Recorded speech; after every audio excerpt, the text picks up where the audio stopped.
Hey everyone, and welcome to episode 18 of Scary Stories to Relax To. I believe we have 10 stories in total. I hope you all enjoy them. If you do, please be sure to drop a like rating. Let's see if we can reach 3.5 likes on this video. Subscribing if you are new is also very much appreciated, as I post videos just like this one all of the time. Sit back, do whatever it is that you do to relax, and as always, I hope you all have a great night.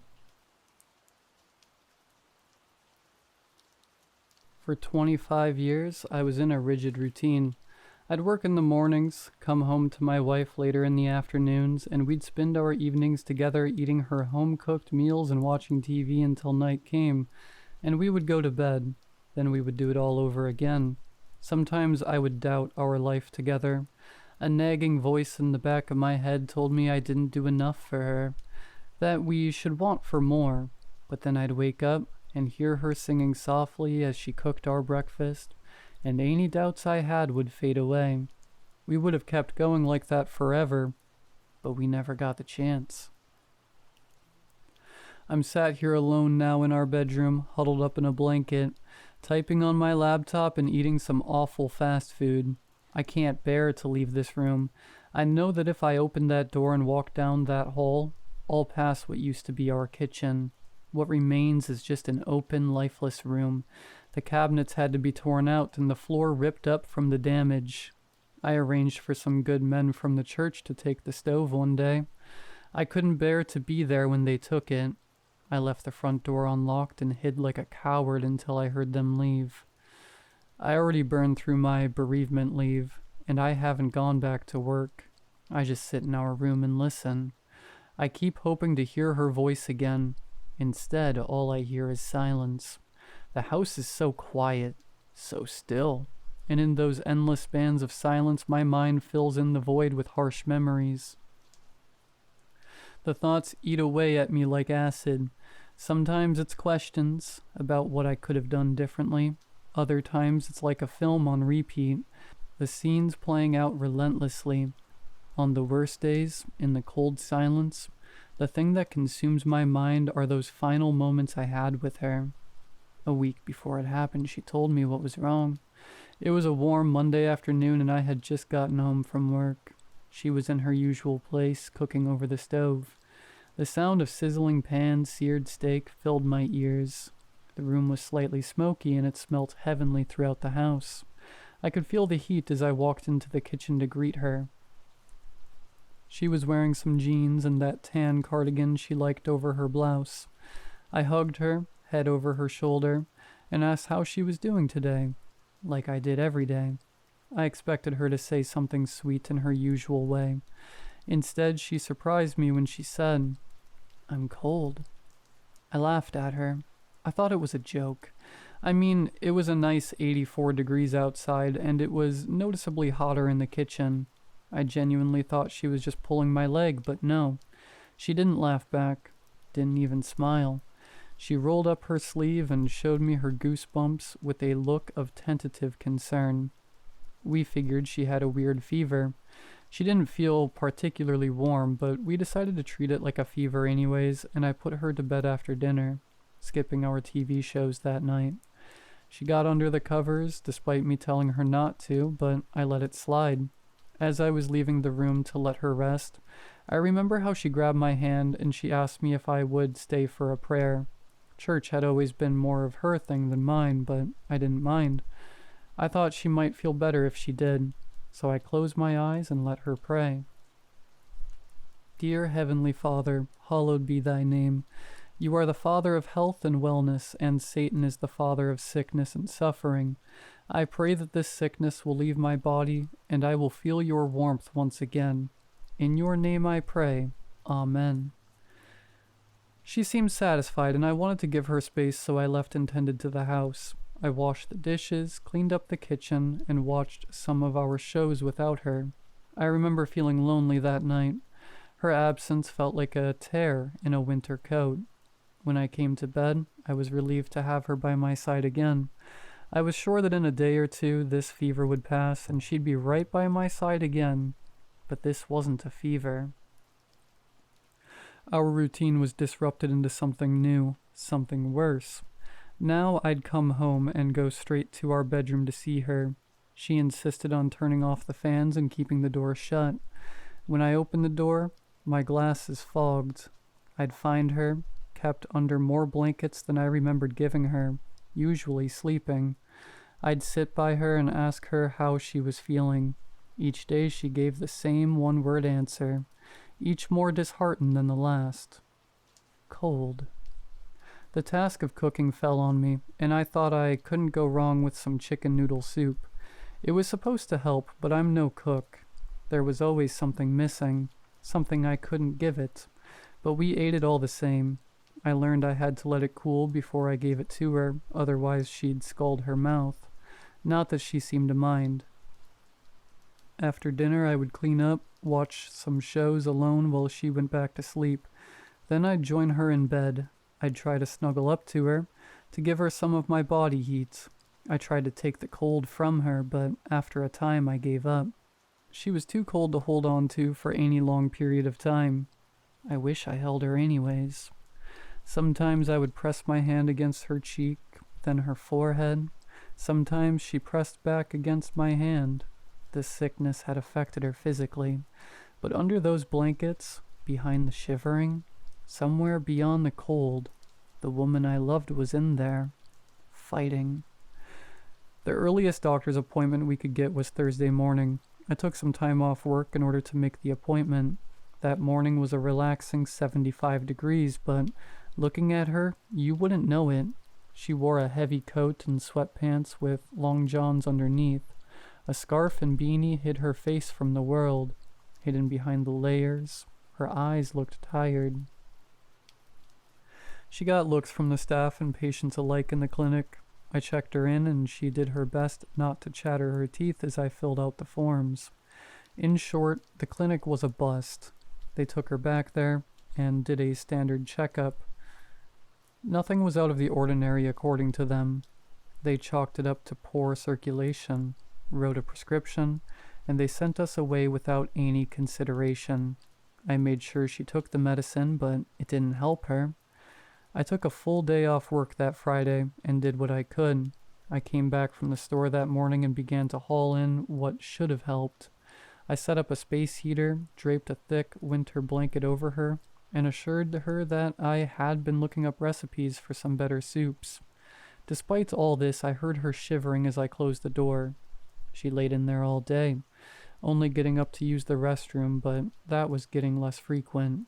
I would sit in there for 10 minutes or so at a time, before having to leave again. The room was too hot now, and I couldn't stand to be in there for any longer than I was. I checked on her often, sat when I could, and when I was out, I would call the doctor again and explain that she was getting worse. She was getting colder. There was nothing they could or would do. Friday night came and went. More soup, more tea, more dishes. I had to take to sleeping on the couch as our room was far too hot for me. Every couple hours I woke up alone, and when I did, I would walk over to the door and listen for her. Once I heard her shivering.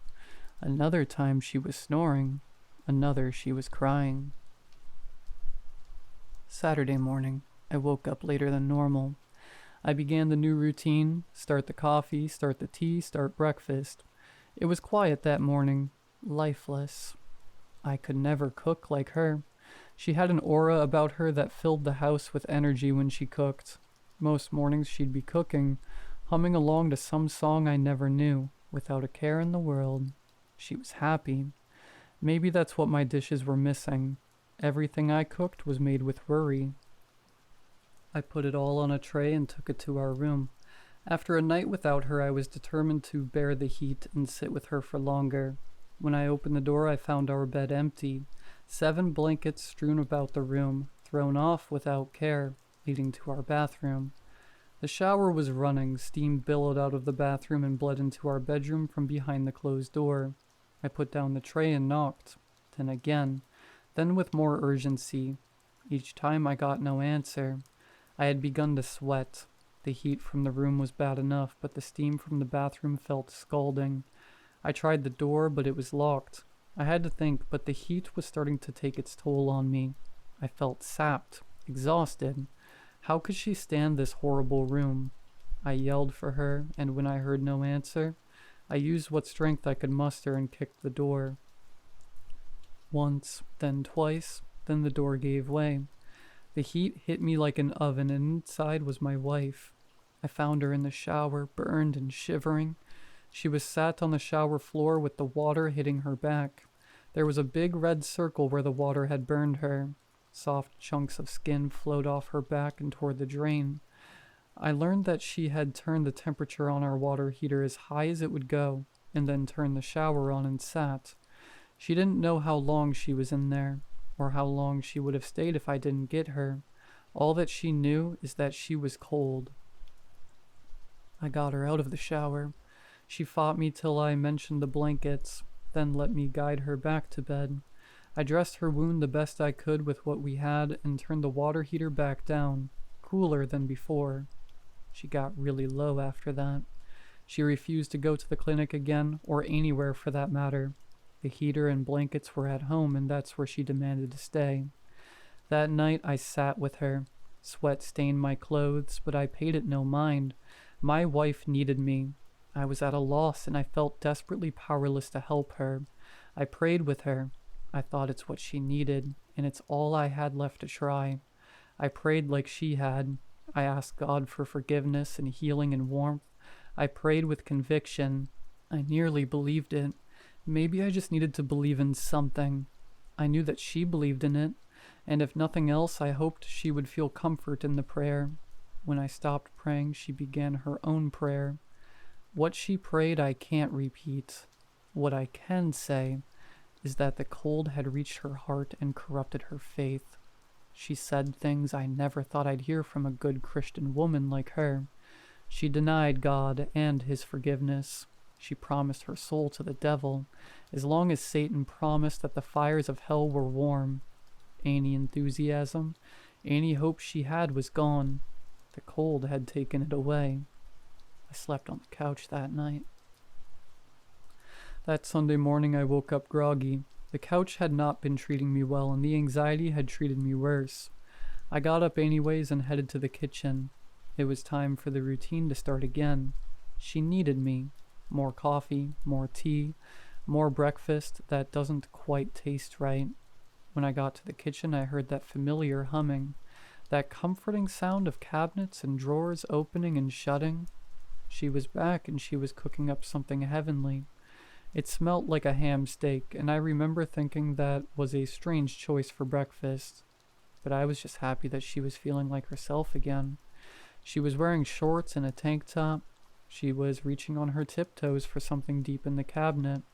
When I walked in to greet her, "What's for breakfast, dear?" She didn't acknowledge me. She just kept looking in the cabinet above the stove.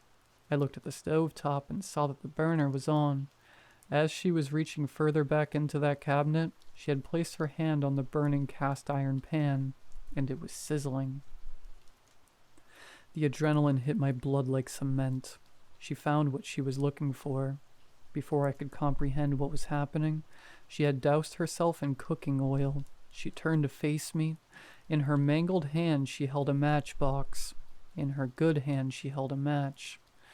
In an instant she and the kitchen were engulfed in flames. She didn't scream. She didn't flail around. She sat on the ground, arms hugging her knees to her chest. Among the crackling of the fire I heard her teeth chatter. She shivered while she burned. My wife is gone. My life is gone. I have nothing but the memories and this feeling I can't shake. I'm cold.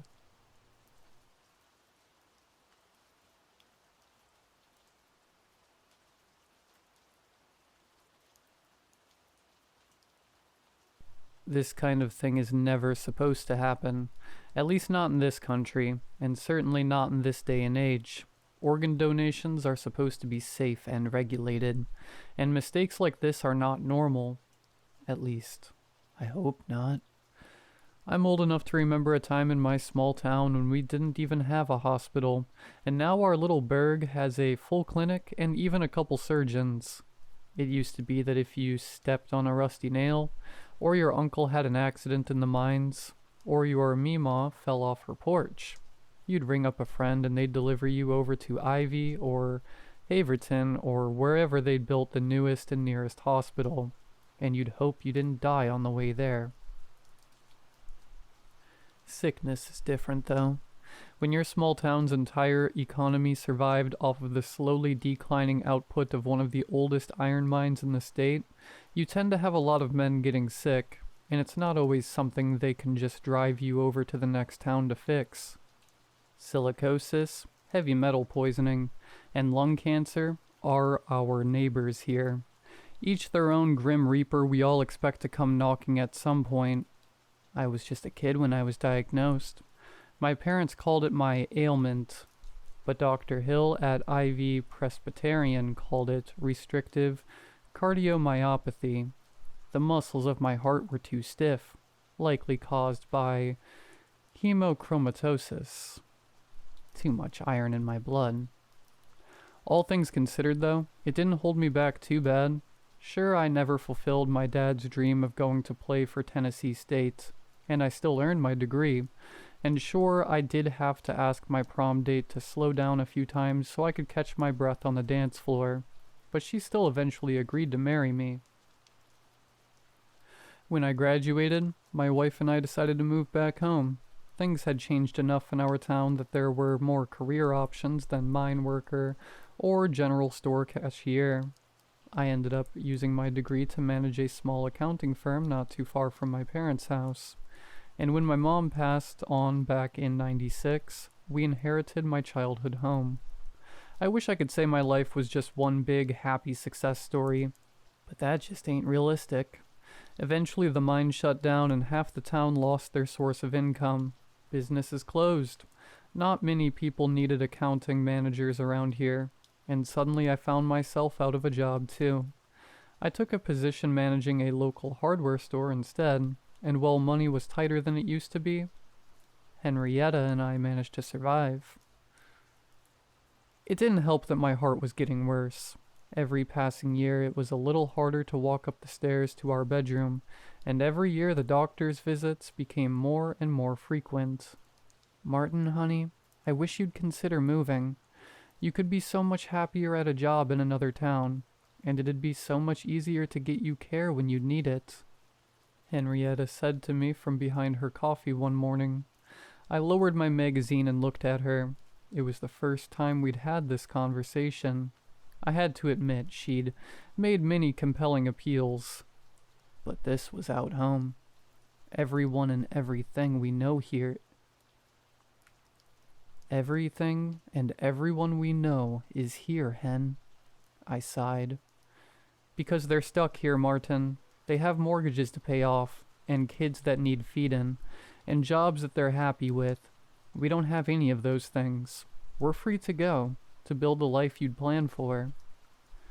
It wasn't the first time she'd said something to that point, but every time I heard it, I softened my stiff heart just a little to the idea. We'll see. Next year, maybe. It was 5 years later in that same home that my wife passed on. Blood cancer. Sometimes a place can take everything you have and find a way to take more.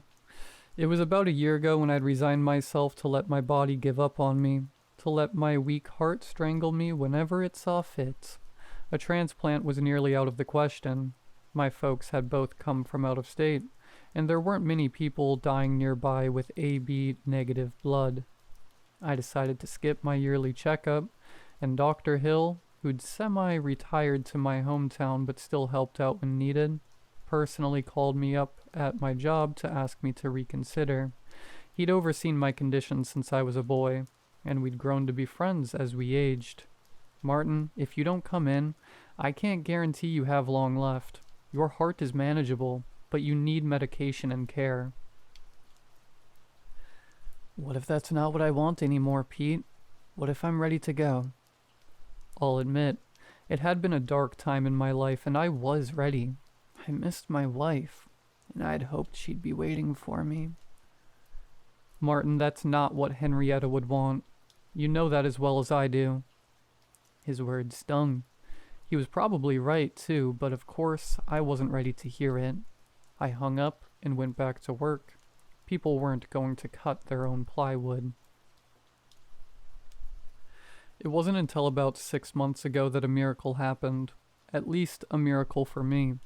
I received the phone call at 2:39 a.m. on July the 5th. I'd only just managed to fall asleep after a night of watching the neighbors' kids try their best to light fireworks in the pouring rain. I groggily answered the phone. Dr. Hill's voice greeted me, simultaneously somber and excited, as though he were ashamed to be happy about something. "Martin, we've got some news. There was an accident in town. Some biker from out of state. He was passing through tonight and, well, the rain, he's brain dead, Martin. But his heart, he'd be a match for you." I had my boots on by the time he said the man was brain dead. The town clinic was small, not quite just a doctor's office anymore, but a far cry from a complete hospital. Still, though, they had a morgue and a surgery room, usually for tonsil removals or appendectomies. Dr. Hill greeted me at the front door and took my umbrella. He explained to me that they couldn't keep the heart viable for long and there was no way to get a helicopter in through this storm to take us to a more well-equipped facility, so the surgery would have to be tonight, here. I asked him if I could thank the man who'd be giving me a second chance. He explained again that the man was brain dead, but it was more a symbolic gesture for me anyways. He took me to the room where the man's body laid empty. He was a muscular man, maybe in his late 50s or so, lanky. Long graying auburn hair hung from his head, partially caked in drying blood. His dark complexion, tanned from years of exposure to the elements, was paling and quickly yellowing seemingly before my very eyes. Breathing tubes and an oxygen mask obscured the man's face, but I could make out long, braided beard. The man was covered in tattoos. Torn and bloodied skin hid detail from me, but the dark and faded markings on his skin wove a tapestry of artwork, none of the symbols or designs recognizable to me. There was only one single tattoo that remained unobscured and undamaged, located squarely on his right forearm. It was striking, a spiraling serpent, devouring its own tail. Ouroboros, I think it's called. His body was mangled, broken limbs that at this point weren't worth casting, bleeding wounds that had been haphazardly wrapped just to keep the hospital bed clean. It was saddening to look at. A man, still technically alive, but given up on, for my sake. "His name is Marcus Rain." Dr. Hill startled me with his interjection. "He's from Dallas. I called his emergency contact, apparently his wife, or ex-wife, or something. She says he left home about 6 months ago. Hasn't been himself in a while. Not many people left to miss him anymore. Damn shame, too. He was donated a kidney last year and barely got a chance to try it out." Dr. Hill chuckled. Until I cut him a disapproving look. He recomposed himself for a moment. He must have been moved by the gesture. Registered himself as an organ donor a week after his operation. Pass it on, that kind of thing. I softly placed my weathered hand over Marcus's for a moment and whispered a silent thank you as Dr. Hill began to prepare for surgery. I woke up the following evening. There was no ICU at the clinic, so Dr. Hill had called up a few colleagues to come and help ensure my post-operation went smoothly. They gradually eased me off of my medications, and within a few days, Dr. Hill was driving me back home. "Now you remember to stop taking your old medication. It'll interfere with the success of the transplant," he chided. "And take it easy for as long as you can. Let Damien or one of the other clerks saw the 2x4s at the shop, and absolutely no heavy lifting." Marcus's heart was healthy, but there was some minor scarring that could be an issue if you don't let it rest for at least a few months. I reassured Dr. Hill that I'd take good care of myself, but secretly, I was only excited to have a second chance at a normal life. I could eventually start exercising again. I could travel. I might even pick up hiking. Dr. Hill dropped me off at home, but not before once again warning me about the symptoms I could expect in the weeks post-op. Fever, fatigue, chest pain, all supposed to be completely normal. I reminded him that those were things I'd lived with my entire life, and thanked him again before he helped me wheel inside. It was only a week or so before I was comfortable enough to stand again, and not too long after that I held a barbecue to celebrate my recovery. I invited the whole neighborhood, and of course the entire local medical team, who had performed such a miraculous surgery. I bought a new grill from my store and spent the entire weekend doing yard work and preparing my home for guests. Dr. Hill was one of the last to arrive and sternly discouraged me from doing any more manual labor, and reminded me that I wasn't even supposed to be eating red meat because of my blood pressure. As I served him his plate, I shrugged him off and told him that I felt completely fine, and that I just felt like eating steak. It was about a month post-operation that the complications first began. I had indeed started hiking as I'd planned to, and I had never felt more refreshed, until one afternoon. I had hardly begun my first uphill stretch when I felt a sharp pain in my chest. It wasn't the typical dull tightness I'd been used to all my life, but a stinging jab that overcame me for just a moment before subsiding.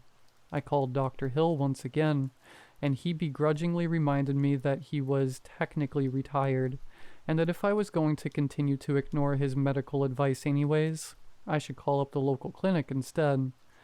That stung a bit, but once again, it's not as though he were wrong.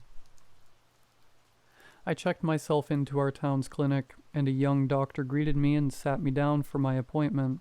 I explained to her my recent chest pain and the advice that Dr. Hill had given me, and she patiently explained to me that chest pain was entirely normal post-operation, even as far out as months after the transplant.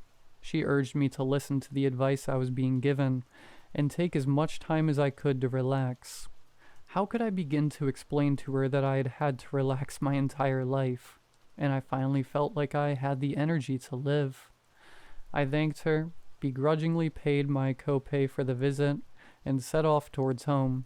It was less than a week before the urge to be more active again finally overcame my will, and I began to hike again.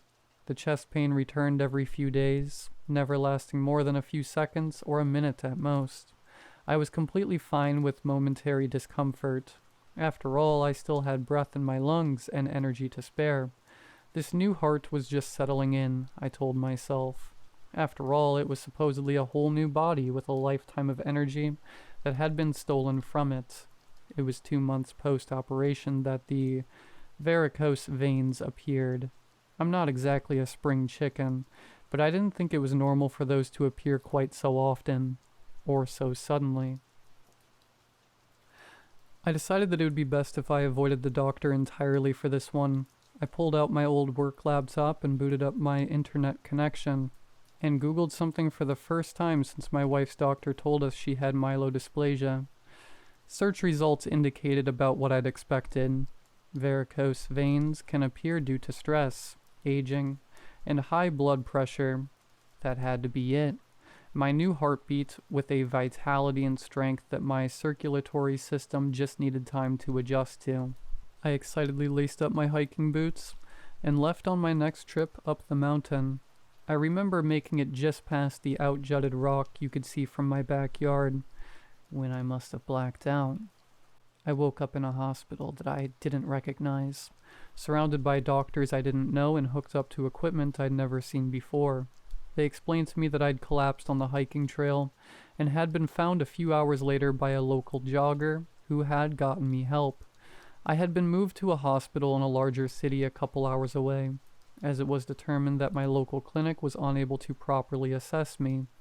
I was badly sunburnt and very dehydrated, but what concerned the doctors the most were my scan results. They showed me a few graphs, some charts, and finally my scan images, and I had a hard time making out what I was seeing. The doctors explained to me what had initially been interpreted as scar tissue by Dr. Hill on my new heart was in fact an aggressive form of cancer. Hemangiosarcoma, they guessed. A cancer of the blood vessels that had apparently gone undiagnosed in Marcus before his death. It had metastasized in me and begun to spread through my circulatory system. The doctors explained to me that my chest pains and my varicose veins were all early warning signs that could have been detected if I'd been taken to a competent facility sooner. They gave me about 5 months to live and sent me on my way. Dr. Hill seemed a little overly smug as he picked me up from the hospital. You know, I used to work here. It's where I first diagnosed your heart issue when you were a boy. I shrugged, not enthused to endure his, I told you so, old man smugness on the 2-hour drive home. Jesus, Martin, why is it so hard for you to listen to me? You've never been like this. You should never have started hiking. You shouldn't have gone back to work so soon. And you certainly shouldn't be eating so much red meat.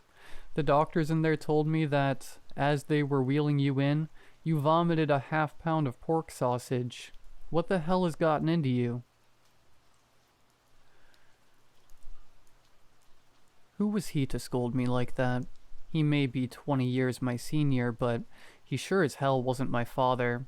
Or my minister. Hell, he wasn't even my doctor anymore. I spat back at him.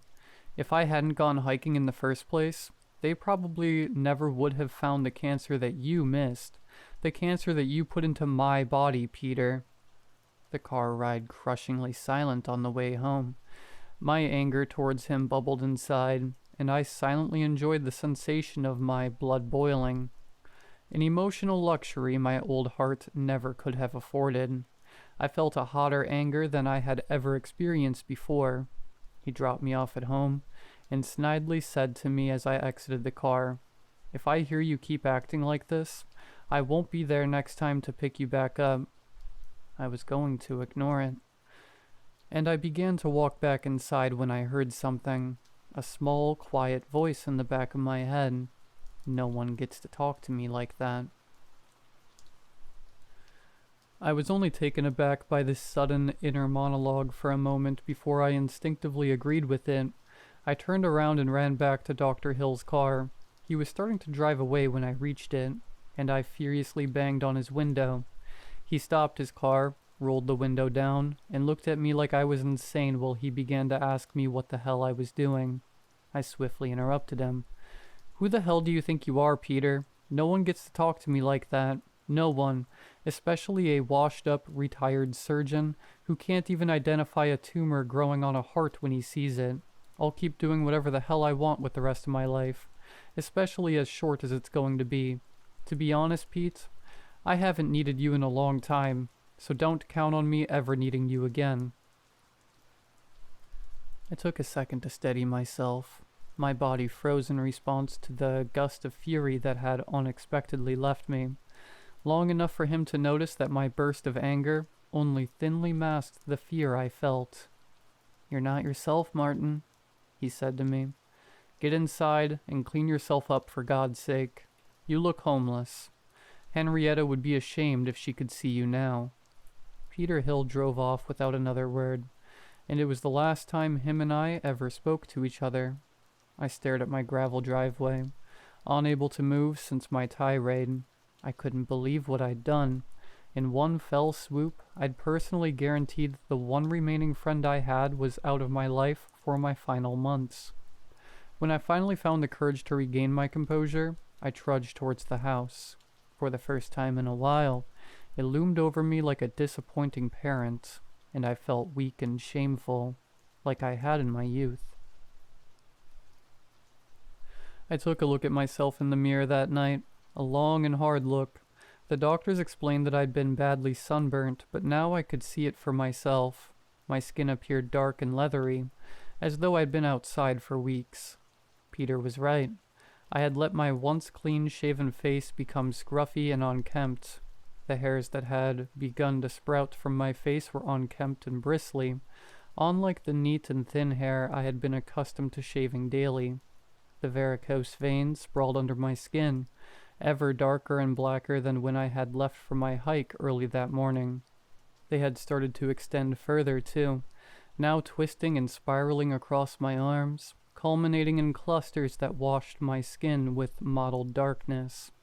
It wasn't until I looked at my right arm that I noticed a group of them clumped together in an unnatural shape, darker and neater than the rest of my veins, distinctly circular and neatly positioned below my wrist. The image of an Ouroboros tattoo, marked on a dead man, flashed in my mind before I put the ridiculousness of the notion aside. I shaved my face, took a much-needed shower, and applied some alloy cream to my burnt skin, then drifted off into a restless sleep. I was awoken the next morning to a chest pain far sharper than I had previously encountered. I staggered out of bed, my chest pulsing and sweat dripping from my forehead. This certainly wasn't normal. The cancer must be becoming more rapid, the spread more aggressive. I trudged to the restroom and found, to my discouragement, that the veins had grown darker and more distinct around my body, the circular cluster on my arm ever more resembling a tattoo. I filled a glass with tap water and began to take the variety of prescriptions that the doctors at IAmChristopherEther had given to me. As I raised my hand to swallow the pills, a gruff voice once again whispered to me in my head, my own inner monologue given a tangible voice to hear. "Don't take those. You'll kill me." I stopped for a moment and looked at the pills in my hand. The doctor knew I was going to die anyways. Why should I trust that these pills were going to help me in the slightest? Of course they wouldn't. All they'd do is slow the cancer and prolong my suffering. I tossed the pills in the toilet and began to get dressed for my day.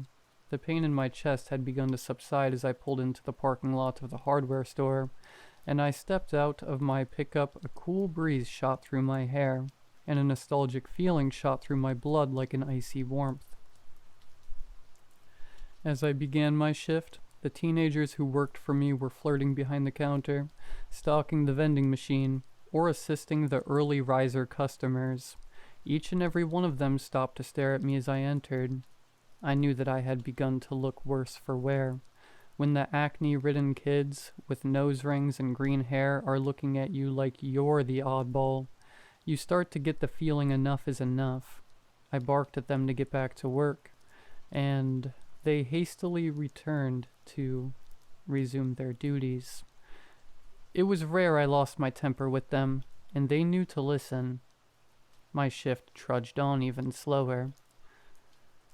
My chest felt tight throughout the day, sore and aching, as the veins around my body twisted and mottled my skin. I left work early to go home and get some rest, but I knew that sleep would not find me easily. By the time I finally made it home, I could feel the foreign heart in my chest pounding against my rib cage. I couldn't help feeling like Marcus's heart was pumping cancer throughout my body with all the effort it could muster. The image of a moldy sponge being squeezed into a bucket came into mind. As my head became woozy, I hastily undressed, and as I flung off my jeans, my wallet fell out of my pocket. Poking out the top of it was a pristine organ donor card I didn't remember putting in there. The terrible writhing worked its way through my body, compelled me to put off investigating it until the morning, and I made my way to my room. I collapsed into bed in a cold sweat, and the small nagging voice in my head whispered to me once more, "Sleep, Martin. We'll be all right in the morning." For the next 3 months, my body became a stranger to me. The dark veins that had first appeared as faint, wiggling streaks now sprawled across my skin in intricate, angular patterns. They didn't just grow. They etched themselves, deep and deliberate, into shapes that seemed almost purposeful. My arm bore the clearest mark, a perfect Ouroboros, coiled and unbroken. The black veins so thick they rose under my skin like cords straining against a taut surface. My skin had toughened, as though it had been stretched too far and then left out to dry. It wasn't just leathery, it was unnatural. It didn't even feel like skin anymore. The changes didn't stop. My beard, once sparse and graying, grew back wild and rough, its deep auburn hue swallowing the gray. My hairline, long receded, seemed to march forward, strands of that same unfamiliar auburn forcing their way through the silver black. I stopped looking in the mirror altogether. It only made me feel more alien in my own skin. And then came the growing pains. It began with an ache, sharp and deep, shooting through my arms and legs in the middle of the night. I thought it might be my joints, or some side effect of my failing body. But then I noticed my clothes. Shirts pulling tight across my chest, my jeans creeping higher up my ankles. At first I told myself it was swelling, or water retention, or literally anything but the obvious truth. By the time I finally measured myself, I had grown nearly 3 inches taller. My limbs stretched as though my bones were being pulled apart slowly, deliberately. My joints ached constantly, my body struggling to keep up with the unrelenting rhythm of a heart that wasn't mine. My spine hunched, vertebrae protruding far further from my back than they should. But nothing compared to the pain in my chest. It was more than pressure or tightness. It was movement. I could feel it. Something burrowing deeper into me, snaking through my organs, wrapping around my ribs, anchoring itself to my bones. The pain would come in waves, sharp and searing, leaving me gasping for breath. One night it was so bad it woke me from a dreamless sleep. I stumbled out of bed, clutching my chest, and caught sight of myself in the mirror. My ribs were heaving, my skin stretched so tight I could see the faint ripple of movement beneath it. My hand flew to my chest. For a horrifying moment I swore I felt it. The heart, shifting, repositioning itself like a living thing, searching for a better grip. I doubled over, gagging, and in the midst of the pain, I heard the voice again. Relax. Let it happen. It was louder now, more distinct. Not just a whisper in the back of my mind, but something tangible, something there.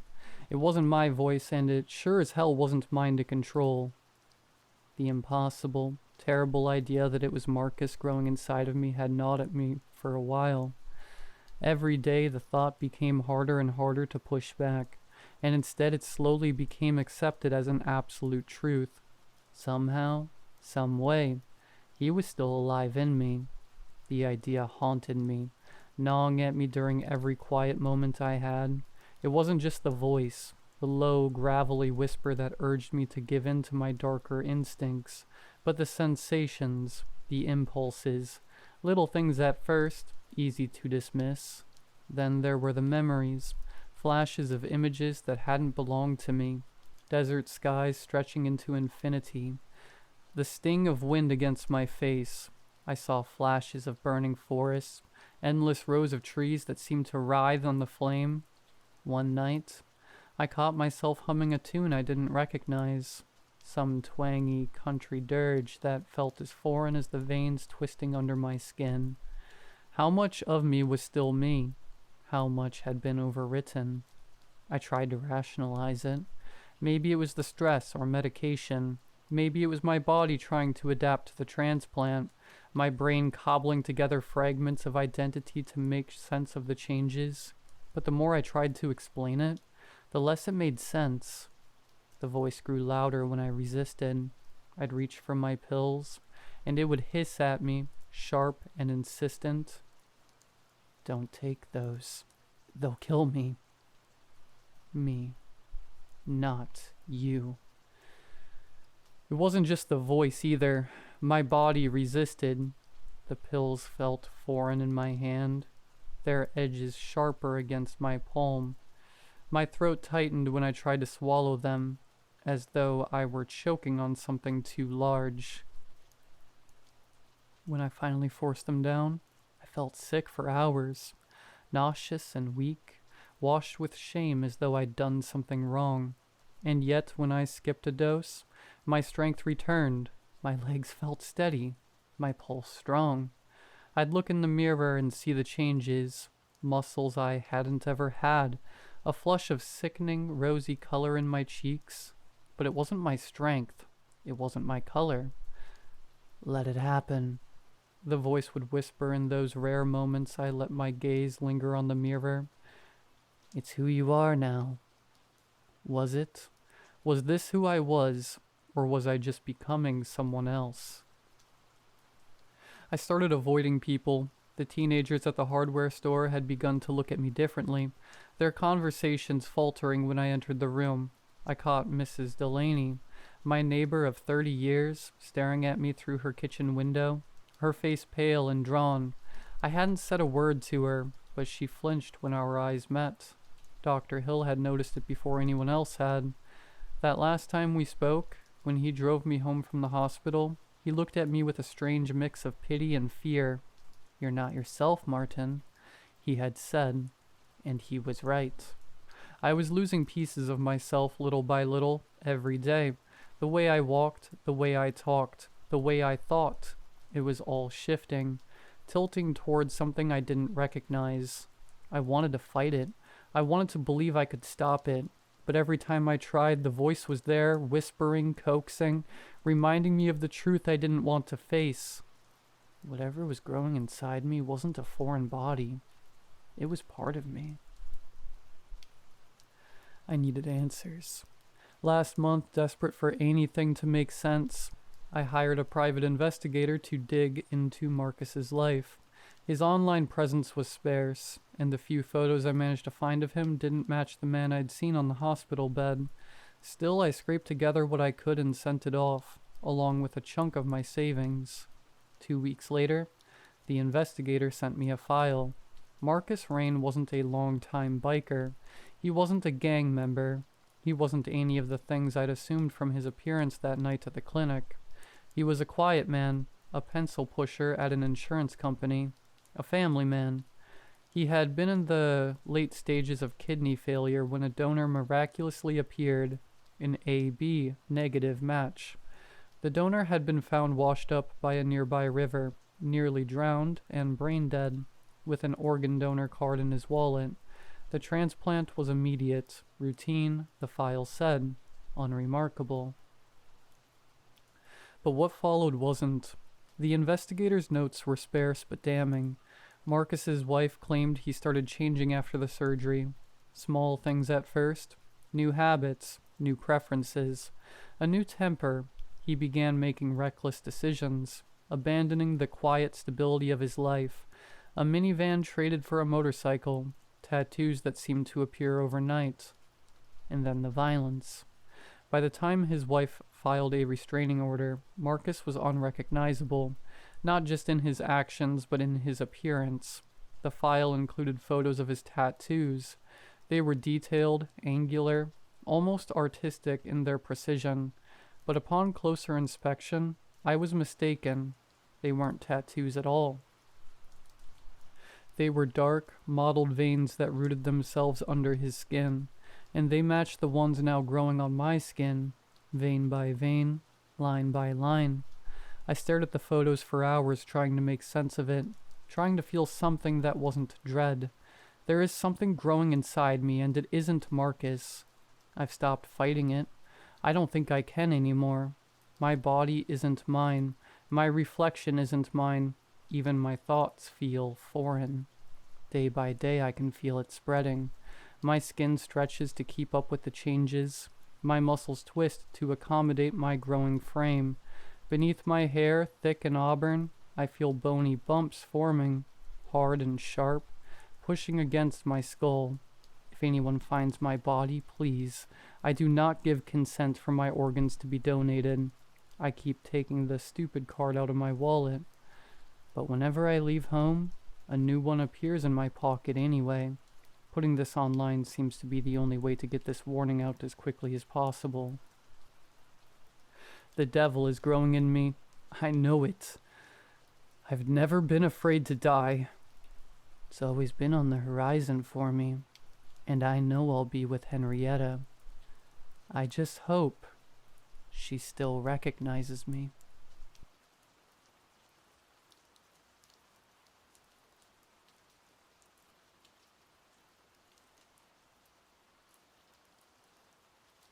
Do you still need a rug for your home? Good condition and the price is negotiable. Call me anytime. That was the first thing I read that morning while still in bed, as I picked up my phone to turn off the alarm. The sender's number wasn't saved in any of my contacts. It was sent at 4 a.m.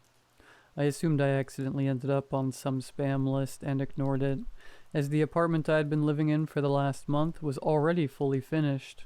It was annoying, but I had to get ready for work, and these things tend to happen. My workplace was just a short metro trip from the apartment. I lived alone, although my boyfriend Terry was planning to move in with me in a few weeks. My supervisor, waiting for me at the reception area. Unfortunately, for the first day since I got the job, the metro was late. I worked at a consulting firm, and the only other time she had greeted me in the 2 months I worked there was on my first day. Not arriving on time was already not a good impression. Good morning, Monica. I'm afraid to inform you that the meeting we discussed has been scheduled for 11 o'clock. I'll need your report by then. My gut was twisted by anxiety. My report is almost finished. I'll have it on your desk by 11, I said, trying to keep a natural expression. That's great. See you later. The report wasn't exactly almost finished, so I realized I couldn't waste any time. I went straight to my cubicle. There was a pink post-it on the monitor. I still need your answer for tonight. Smiley face. I knew I forgot something. My friend Katie asked if we could have a double date at my place since I live alone. Terry had a night shift, so he didn't reply until this morning. She probably put the post-it before I arrived this morning, as I forgot to reply to her last night. I quickly texted her that we would be there, then put my phone in flight mode to better focus on the report. It wasn't easy, but I managed to finish the report just in time. Lunchtime had already started by the time the meeting was over, so I went time to the cafeteria. Katie was already eating. Hey, I sat at her table. Hey, are you still too busy to answer your phone? She said with a smug expression. Sorry, I forgot to reply, but today I have been really busy. I got late and a rescheduling happened, which nobody told me about until this morning. I'm sorry that you had it rough, so... Are you and Terrence not coming tonight? We'll be coming. Didn't you see my text? I looked at her confused. What text? I didn't receive anything. I pulled out my phone. It was still in flight mode. I was sure I texted you earlier this morning. Let me check. I got a notification about an unread message. The rug salesman had sent the same message again. Oh, you're right. I accidentally replied to someone else. I kept looking at my phone as I didn't believe it. Given the hurry, I absent-mindedly sent the message to the top contact, which would have been Katie if the unknown number never texted me. I quickly replied that I mistakenly texted him and wasn't interested in any rug, then blocked the contact. Katie laughed. Monica, I told you that you focus too much on work. You should relax more, she said with her mocking smile in full display. But don't worry, drinks are on me tonight. Sure, I let out a small laugh. Just make sure not to throw up in my living room. I remember the last party. We'll be fine. Alex is a good guy. He'll stop me in time. I hope so, at least. The rest of the day was also stressful. Due to the rescheduling, I had way more work piled up than usual. Terry would meet me at home before dinner to help me get the place ready. I had a shower, got changed, and then I browsed social media on my phone waiting for Terry. I noticed I had yet another unread message. It was another message about the rug, the same as the previous ones, but from a different number. This was getting annoying. I just blocked the contact without replying. Terry arrived not long after, bringing the cake. I greeted him with a kiss, and then we started cleaning up. We were talking about our respective work days when my phone buzzed. I expected Katie to tell me she was running late. I exclaimed, slamming my hand on the table. It was another spam message about the rug.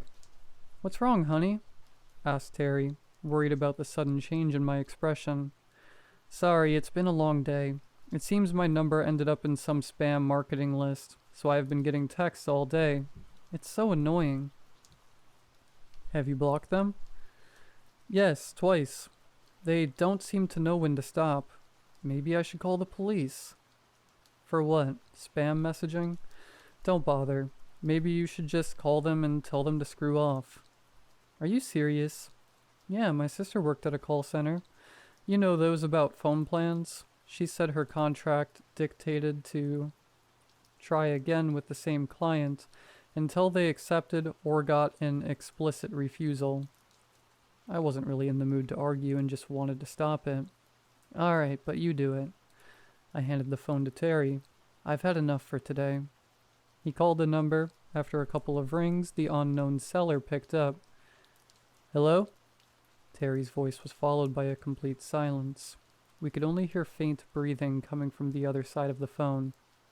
Listen, I'm not interested in any rug. I don't want anything. Stop texting this number. More silence followed.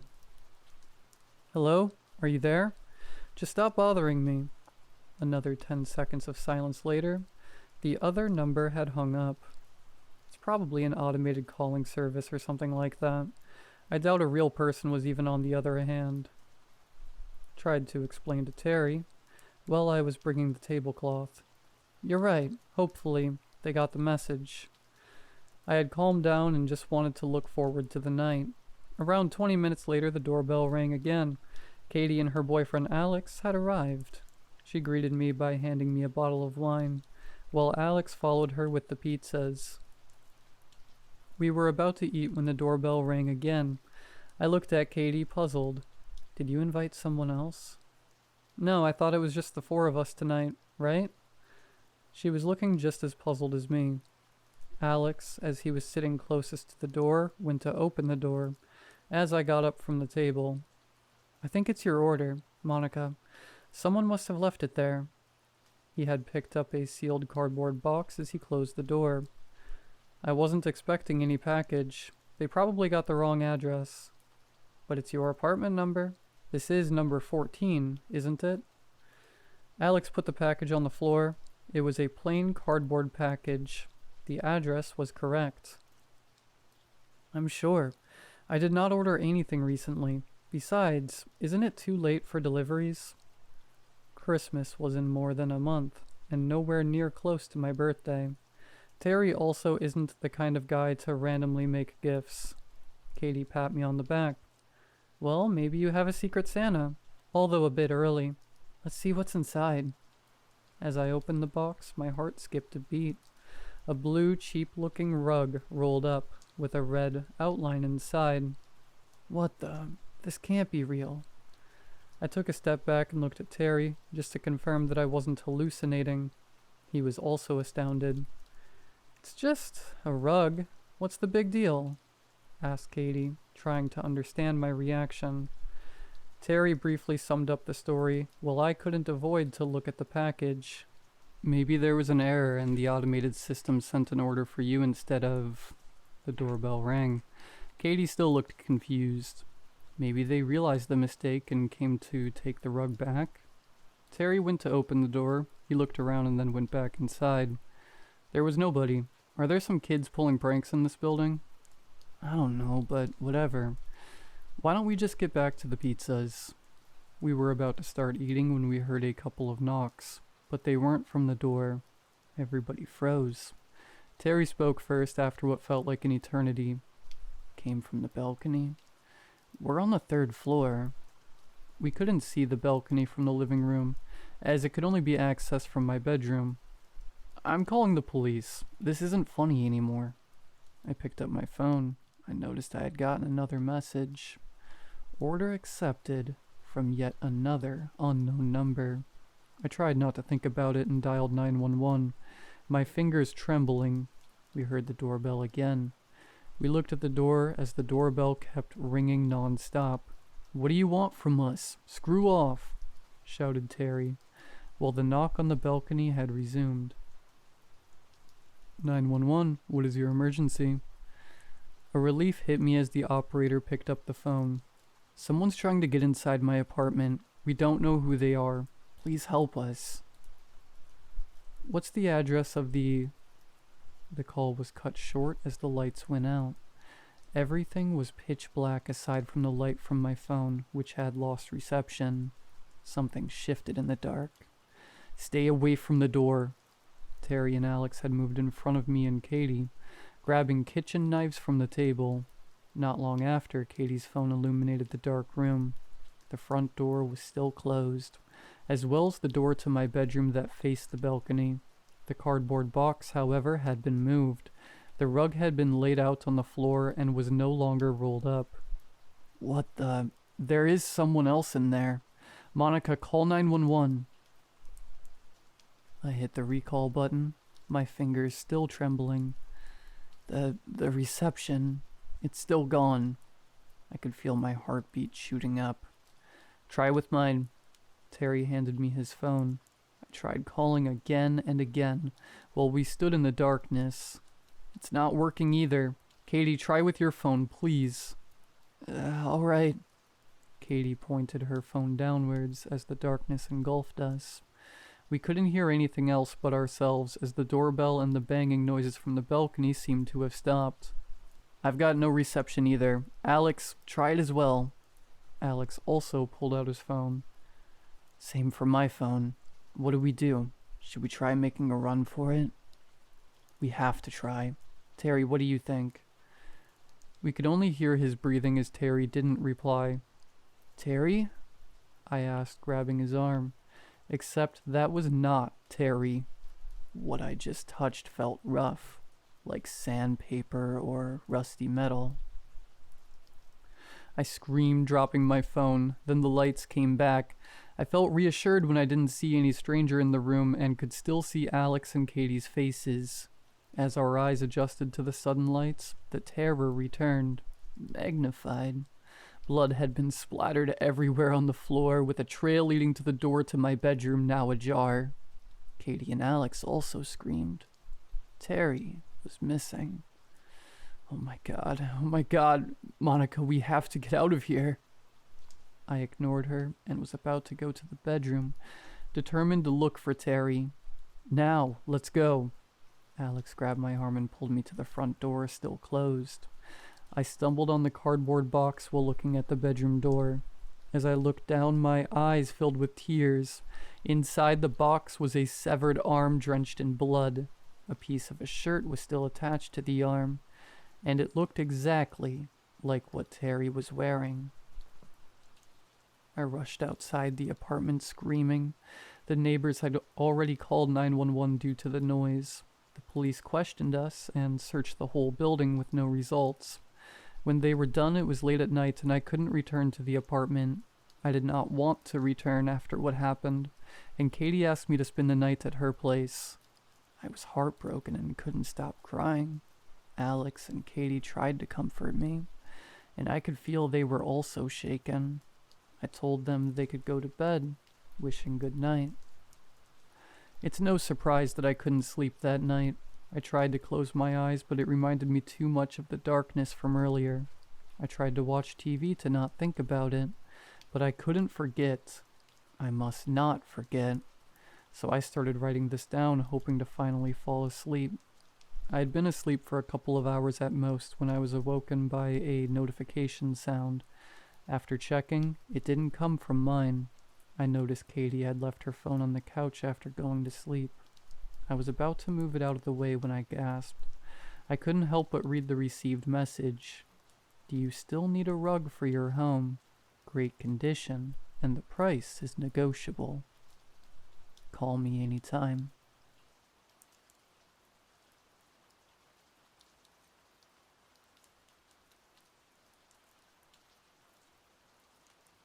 My dad has always been a hunter. Even now at his ripe old age of 56, he still tries to go out, lay traps, hunt squirrels, and even takes in other hunters' kills and butchers them, most of the time for a payment of only meat. He doesn't do much deer or bear hunting anymore, but on a good day, you'll catch him in the woods on his side-by-side, looking up in the trees for a squirrel, or chasing a raccoon out of its hole. Selling the meat or hide hardly grants any money for the time it takes to hunt, kill, prepare, and ultimately cure the hide, but my dad still does it. I think it's because he's done it all his life. and it has slowly become a routine, a ritual, a need. If he's not occupying his time, then he's doing nothing, and in his mind, doing nothing is how you die. These days, my dad isn't very fit. He's older, he's weaker, and he damn near can't walk anymore. But you will still catch him out in the woods, rifle in his hand, knife on his belt, and a fresh kill or two in the back of his side-by-side. Although I think that is subject to change now. Everything is going to change now. A few days after Christmas and into the new year, we received a package from UPS. I was surprised it was even delivered because there was over 8 inches of snow on the ground. The snow wouldn't stop for another 2 days after this either. I checked my Amazon account and found that yes, it indeed was meant to be delivered that day. I just didn't receive the notification. It was good news anyway. The Christmas present I ordered from my dad had finally arrived, a week and some change after Christmas. I was excited to present it to him, as he had never owned one in his life. An infrared scope. Night vision. I opened it. I made sure it worked really quick in my room, put it back in its packaging, and presented it to my dad. "Son, this is amazing. You want to go outside and test it?" He was beaming. My gift was definitely better than the $2 watch my brother had gotten my dad. "Yes, sir. I'll slip on my boots real quick. Frankie, you come too." My brother Frankie began pulling on his full snow gear. I, who run hot as a furnace most of the time, just slipped on a jacket and my boots. My dad did the same. We opened the main door, then the screen door leading to our back porch, which bordered the woods almost directly. The screen door creaked, then slammed shut as the springs kicked it into overdrive. In single file, we marched down the steps, my dad holding onto the infrared scope with the delicacy of holding a chicken egg. He put it up to his eyeball, lifting his glasses up as he did so, and toggled the infrared function on them. He bellowed out in laughter. "I'll be. This is incredible, son." He scanned the tree line over and over. He noted a squirrel in one of the trees closest to him. A bird, finch of some kind, he said, in a bush a little further away. And then he stopped dead, frozen momentarily. "What is that?" "What is it, Dad?" Frankie spoke up, nearly shouting. "Quiet, quiet." My dad started speaking in a whisper and hunkered down. We both did the same. "Dad?" I whispered back at him nearly a minute later. He was still staring off into the edge of the forest. "Let me see." Reluctant to take his eye off whatever had caught his attention, but knowing I had the second most experience in the woods among us, and knowing that if anyone were to identify an unknown animal, it would probably be me, he handed me the infrared scope. Looking through it was awesome. Everything was immediately bright, and I could make out probably 100, maybe even 200 or more feet into the woods. It wasn't exactly in true focus. As focused as I could get was probably, to put it in a term most of you can understand, 480p quality, like a video shot on an older camera. I scanned the tree line, looking for whatever my dad saw, but seeing nothing. Then, movement. Something shaking in the woods, at the very edge of focus on the infrared scope. "It's eating." I found myself whispering this to my dad. "A deer, I know, but what is it?" "Frankie, go get Dad's rifle. Now." "Let me see." I cut him off with a wave of my hand. He's only 11 and has never been good at whispering. "Now, Frankie. The 45-70, not the 30-30. Load it, cock it, and bring it quietly." Frankie got up and moved into the house without another word. He was smart enough to not let the door creak and slam like we so carelessly did coming out there. "I have no idea what the hell that is, Dad." The thing in the woods was covered in blood. The thick fur on its neck and shoulders were clearly matted, wet with the blood of the deer. I dared to move closer. 5 feet, 10, then 15. The image getting clearer and clearer as I went. 30 feet closer, and I could see the unnatural bend in the thing's knees. I could see the 3 long claws digging into the flesh of the deer. I could see its snout, which I didn't notice before, ripping apart the flesh in its hands. Its ears were pointy and long, its body wide and muscular, almost like a werewolf, but not like in the movies. There was nothing human about this beast. It was more like a mutant wolf. Something born from a wolf, of which my state has none, and turned into a creature that stood, as far as I could tell, 8 feet off the ground. And that was on all 4s. Its spine was curved like a scared cat, hunched over eating its food, yet much like a raccoon, it used its hands to eat. Fur did not cover its legs or head, just the neck and torso. As it moved to reposition itself on the other side of the deer, I heard the screen door close softly behind me. I didn't dare look away from the beast. Its eyes were mere slits in its face. The sockets themselves looked completely empty, and what little hair it did have on its head was long, thin, stringy, and waving back and forth as it shook the blood from its matted neck fur.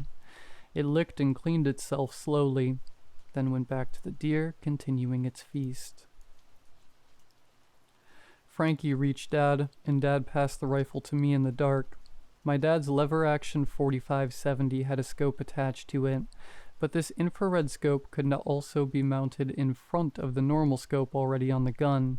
I shoved it on, took the Allen wrench that was stuck directly on the scope itself and tightened it down. I knew the scope was sighted in just last week, so I hoped it would be accurate. I trusted that Frankie had cocked the gun inside like I told him. I aimed at the beast, held my breath, and fired. The trigger clicked in my hand. It was loud. My idiot brother cocked the gun before loading it. There wasn't a round in the chamber. I had dry fired, and it was loud. The wolf thing in the wood's ears pointed straight up, flicked around, and then it looked right at me, baring its crooked, sharp teeth. I held a scream and cocked the rifle, successfully putting a round in the chamber. The thing was barreling toward me, running at speeds I have never seen anything that big before. It leaped and bounded its way effortlessly through the woods, directly at me. It too had infrared. There was and still is no doubt in my mind.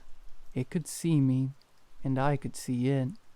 The wolf thing's eyes opened wide, and so did its mouth. They were in fact empty, completely. I suppose you don't need pupils when you see an infrared. Sensors or something. I guess. Inside those black, lifeless sockets. It sprang from the ground a great leap from nearly 20 feet away, heading right toward me. I pulled the trigger and a deafening boom rang my ears. If any of you have fired such a weapon, you know how loud they are.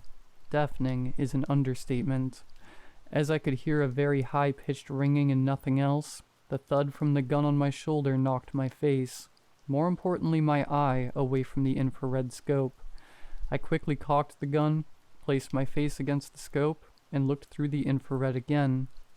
It was gone. I hit it, maybe only nicked it, but it was gone.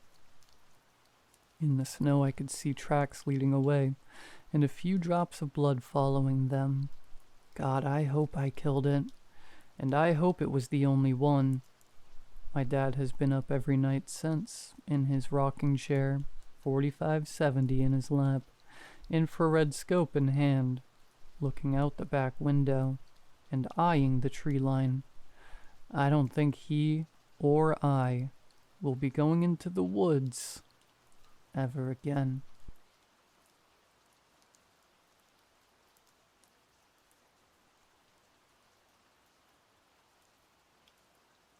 I can't stop thinking about the oracle. The memory of that day has corrupted my every thought. On good days, I might be able to stop thinking long enough to eat or change clothes before the anxiety cripples me back into submission. Today is not a good day. A lot of days are not good days. So if these are the thoughts I'm stuck with, then they're the ones all right. I had just moved away to start college. My mind was filled with what ifs. What if I get lost on campus? What if I don't like my classes? What if I can't make friends? but after a couple of weeks my nerves subsided as I got settled into my new routine. It was a sleepy little college town surrounded by a sea of yellow cornfields and family farms. The people were nice enough, and, on the surface, I had nothing to complain about. Until a couple weeks in when I noticed the whispering. Initially, I wrote it off. I assumed it was just people whispering about me being new to the area, and that as the semester went on, I'd become more than just the new girl. But it didn't stop. Even well into my first semester, people who I thought of as friends, or at least classmates, still whispered to each other whenever I was around. I know what they kept whispering now. From the day I arrived, the question on everyone's lips was, has she met the Oracle? I first learned of her from a note that was snuck into my backpack. It was a yellow index card that said, "The Oracle would like to see your future." It listed a New Drexel address, a time and date, and then said, "Bring an offering." I thought it was some weird small-town joke. After I had found the note, the whispers turned their questions to me. I couldn't walk into a room without at least one person seeing me, briskly walking over, and then whispering in my ear excitedly, "Have you gone yet?" Or, "Have you met her?" They were so eager to talk about her. One told me that he got winning lottery numbers from her. Another left his day job to start his own company, because she saw it in his future. Another met her now husband because of the Oracle. All success stories, all happy endings. I was skeptical. It was all so weird. I told myself I wouldn't go, but whether it came from curiosity or boredom, one Friday night I found myself taking endless lefts and rights through the back roads lined with cornfields. In my passenger seat I had the now worn-out index card with the address and a brand new family-size package of Oreos. No one would tell me what kind of offering an Oracle would want, but who doesn't like Oreos? I'm not sure what I expected, but it wasn't what I found. Pulling up to the address, I took a long dirt path surrounded by trees that gave way to a large clearing where two double-wide trailer homes sat, private and hidden. The yard was a mess of old and new. An old plastic slide and playhouse were faded from years out in the elements. Yet next to them was a brand new playground structure made of beautiful dark wood. The green plastic slide looked shiny and inviting, and the swings were pristine with their chains clanging softly in the breeze. I turned my attention to the houses. Between them was an awning in which two cars sat parked, a beat-up Jeep Wrangler and a sporty-looking BMW. Before I noticed her, she was in front of me, holding out a hand to shake. She was a younger girl. We must have been around the same age. She wore a dirty work shirt and stained overalls. Brown hair lied braided behind her back. Brown eyes looked up at me expectantly, waiting for me to shake her hand.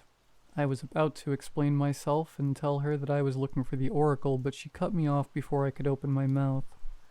"Hi, Elise. I'm Alex, but you've probably heard of me as the Oracle. Nice to finally meet you." Wordlessly, I shook her hand. "Come inside. You can sit on the couch while I freshen up. We'll be in the left house," she said, and without any further discussion, she turned and began walking away. I followed her, but before I got to the door, she turned and said, "Don't forget the Oreos. Double stuff is my favorite." When I walked in, I was greeted by a small, cozy home. To the left was the kitchen, and to the right was a small dining room table, old and worn, with beat-up chairs to match. Walking past the table, I found the living room, furnished with luxury couches that were almost too big to fit the space. I sat and was faced with a large television that was nearly the size of the wall it hung on. I heard the shower running. It acted as brown noise, as my mind began to wander. I thought about how strange it all was. Some girl living all the way out here can see the future. I didn't believe her. Not at first. Even though she knew my name. I explained that away. I assumed one of the whisperers had told her. I hadn't told anyone about the Oreos, but eventually I figured that she had seen them in the passenger seat of my car. A loud tearing noise pulled me from my thoughts. I realized she was in the kitchen now, opening up the package of cookies. The shower was off. I don't know how long it had been off, but it was off. She was dressed in a different outfit of t-shirt and overalls, cleaner but still stained with dirt and car grease. Her hair was dry. "So," I began, but I wasn't sure what to say. I remember being thankful that she cut me off again. "Hey, sorry to leave you sitting there. I knew you would be here sometime, but I didn't know when." "How did you know I would come here at all?" "I saw it," she said simply. The words hung in the air for a beat, then another. "You have questions, I'm sure. They always do. Would you sit with me? I can explain what I know," she said, motioning to the beat-up dining table. I remember I was unsure about whether I should sit down. I had thought about just leaving, that this was just some scam, but then I blinked and I was sat facing her. A large candle sat between us with a lid on top. She was speaking about something and must have been deep in thought. Her eyes didn't meet mine as she continued on. "Like I said, I don't get to control what I see or how far. Without anyone, I only get dreams. Fragments of thousands of futures that I can rarely make sense of. But when I have someone else here, I can see into the future through them. That's why I love new guests. Now the visions are a sure thing. Fate or destiny or whatever you want to call it. It's fixed. It's just yet to be lived." She paused for a moment, then made eye contact with me again. "Sorry if I was rambling. Does that answer your question?" "I'm not sure," was all I could say. "You must be feeling a little disoriented, but that's normal. It's this property. The land has something about it. Feels like you're in a fog sometimes. Can I get you some water or anything?" I remember this moment. It fills me with regret, anger, resentment. I don't know when she started talking or how much I missed, but I was sure that something was wrong. I don't remember sitting down. I didn't remember asking her a question. I felt high. I felt so far from anything real sitting at that crappy table. And I meant to tell her. I meant to say that I felt ill, that I had cold feet, that I needed to leave. I opened my mouth. The words started. And then the blinds were closed and the room was dark. The candle flickered as our only light. We held hands above the table together like a seance. She was telling me to look deeply into her eyes and only into her eyes. We both sat leaning forward. She stared into my eyes and I stared into hers. The candlelight flickered. She bore into me with intensity. Her brown eyes looked darker in the candlelight. I was waiting. My lungs burned and I realized I had been holding my breath. I exhaled and waited. Another moment passed. Then the room began to glow. It was soft at first, an orange light that draped gently over the room. I looked around for the source. To my surprise, the candlelight was merely a whisper, and the blinds were still drawn. "Look at me. I can't see unless you look into my eyes," the oracle reprimanded. I looked back at her and her eyes emanated a faint orange light. "Look deeper," she instructed. I obeyed. Her irises had changed from a common brown into something more. The orange became brighter, warmer. I heard birds singing. I felt the wind blowing. Everything was calm, serene. Her eyes were an early summer morning. They turned a shade of green, and I heard the leaves rustling in the breeze. It was all brighter now, hotter. She stared at me with suns for eyes. I strained to keep my eyes open, but I felt compelled to look harder. I saw the clear blue sky of a summer's day, and then that blue gave way to purples and pinks as I watched the sun set. The night came and her eyes twinkled with starlight. We were bathed in the light of a harvest moon. I watched the stars turn until the room began to glow orange again. Days passed in those eyes, then weeks, and then months. I stared into those kaleidoscope eyes and I watched the seasons pass. The colors danced around the room, gaining speed. I watched the storms gather, dark, foreboding grays that swirled with intensity and power. Lightning flashed in her sockets, and I smelt the rain. I was enamored when she reached the autumn months. The room shone brilliant shades of brown, yellow, and red, and we were buried in the falling leaves. I was lost in the flashing lights of a life I've yet to live. Until suddenly, it stopped. I found myself at the beat-up dining room table again. I was holding the hands of a stranger with a faint candle lit between us. We were both standing out of our chairs and leaning forward to see each other better. She looked into my eyes, and I looked into hers. Her eyes were plain and brown and gripped with fear.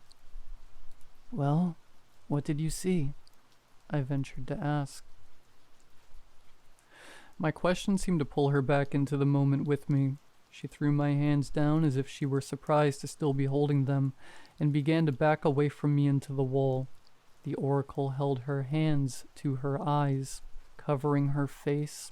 From behind her hands I heard a pleading whisper. "No, no, no, no, no." "What did you see?" was all I could ask. She slammed her hands on the table and began to scream "no" over and over. There were tears in her eyes. Without warning, she had exploded into hysterics. I was frozen, stunned, too stunned in that moment to speak to her, as she took her first 2 fingers on each hand and began to gouge out her own eyes, all the while still screaming "no." She fell to the ground, screaming in defiance. What was left of her eyes hung out of her sockets, and blood stained her face, her clothes, and especially her hands. She was sobbing. I began to approach her. I wanted to help her. I wanted to take her to a hospital. And selfishly, somewhere deep down, I needed to know what she saw. But I never got the chance. A harsh yellow light burst from her now empty eye sockets. It hummed with intensity and poured over me like a nuclear blast. The oracle sprung to her feet and screamed out in horror. "Oh God, I can still see it!" Without another word, she grabbed the table firmly with both hands and bashed her head against it. Everything around me drowned in the light. Explosions of yellow rattled me with each impact. She screamed and slammed her head again. My skin burned. Slam. My teeth ached with every sickening hit. Slam. Something cracked loudly. My eyes failed me. I saw only yellow. All-encompassing yellow. She screamed out again, a cry of terror, and with a final slam, the light was gone as quickly as it came. The oracle lied dead, an eyeless mess of fear and gore. In every sunrise, in every storm, in every clear sky, I see her ever-changing eyes watching me. At night, when everything is still, I hear my heartbeat, pounding away like a skull cracking against wood. And when sleep does finally take me, I see the yellow, whispering to me about impossible things that are yet to be.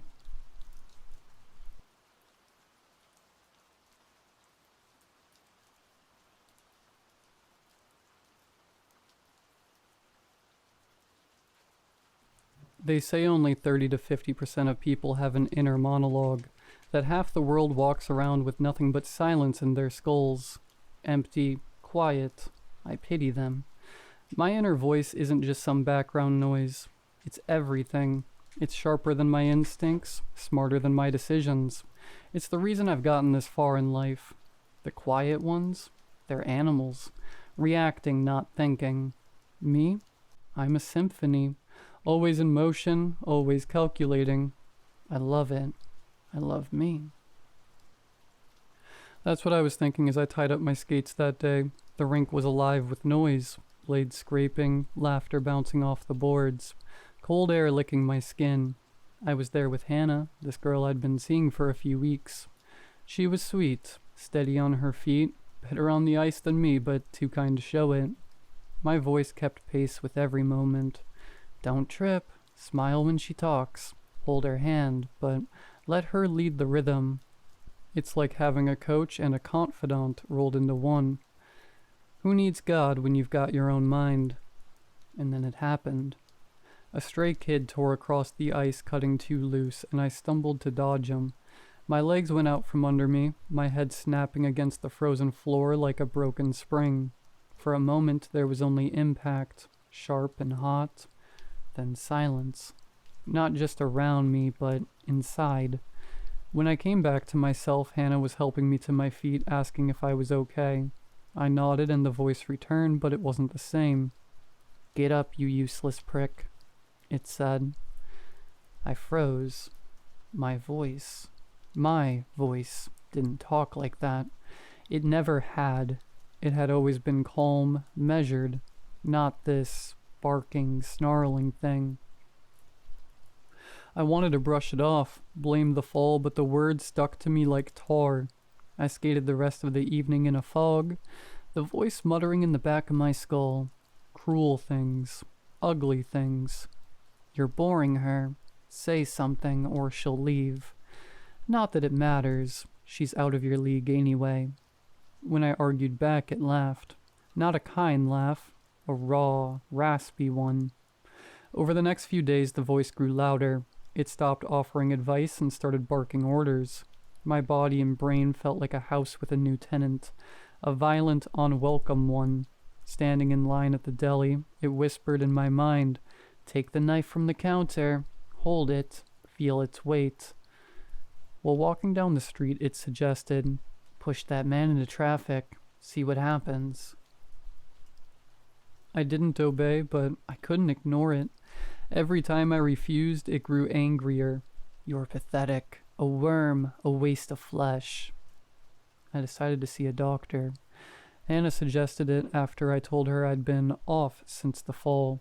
I didn't tell her about the voice, just enough to make it seem like I wasn't losing my mind.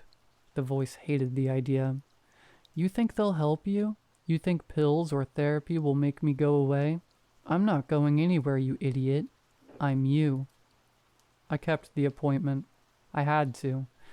But on the day as I walked to the clinic, the voice became relentless, screaming now, its words twisting in my head like jagged metal.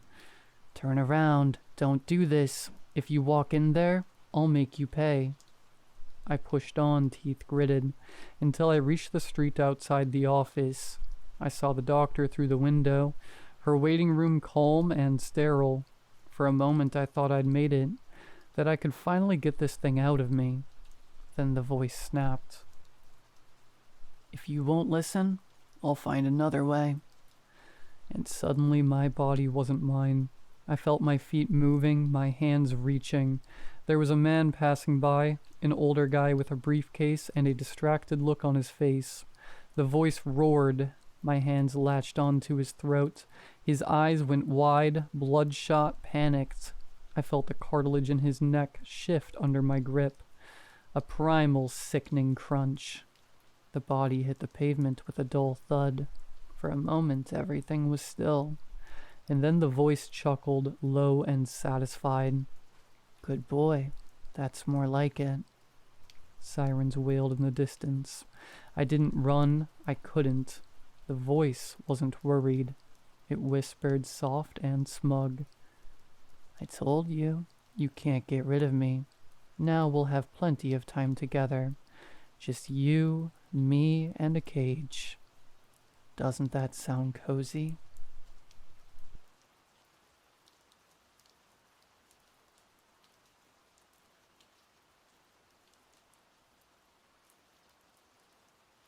I work maintenance. It's not glamorous, but it pays the bills. Usually my jobs are at office buildings, warehouses, maybe a shopping mall. But 3 months ago I was hired for a government contract in the middle of nowhere. No address, just coordinates. When I got there, it looked like a military bunker built into the side of a mountain. The entrance was a massive steel door, unmarked except for a tiny keypad. A man in a black suit greeted me. No name, no smile, just a clipboard and a pen. "Sign here. No phones, no questions. Follow orders." I signed. The pay was insane, and I figured it was just some secret government R&D lab. How bad could it be? I regret everything. Inside, the facility was pristine and sterile, lit by an endless stretch of fluorescent lights. I was given a uniform, a small ID badge that only said Tier 1 Maintenance, and a list of protocols longer than the U.S. Constitution. Many of my tasks were mundane: replace broken air filters, tighten bolts on high-pressure pipes, sweep up debris in the lower levels. But the deeper I went, the weirder it got. Sublevels 1 through 3 were straightforward. Labs, living quarters, storage. But sublevel 4? That's when the rules started showing up. The first rule I noticed was posted at the door. Do not speak to the staff on this floor unless they speak to you first. The scientists on sublevel 4 were pale, jittery, and avoided eye contact. They whispered to each other in quick, frantic bursts and moved like they were afraid of being watched. There was a room I had to clean there. Room 401. The rule for that one specific. Never turn off the lights while inside. Room 401 was empty, just white walls and a metal table. Easy enough to clean, but the moment I stepped in, I felt like I was being watched. There was nothing in the room. No cameras, no vents, no windows. But the feeling was undeniable. And then the lights flickered. Just for a second, but in that split second, I swear I saw a shadow standing in the corner. When the light stabilized, it was gone. I finished my work in record time and didn't look back.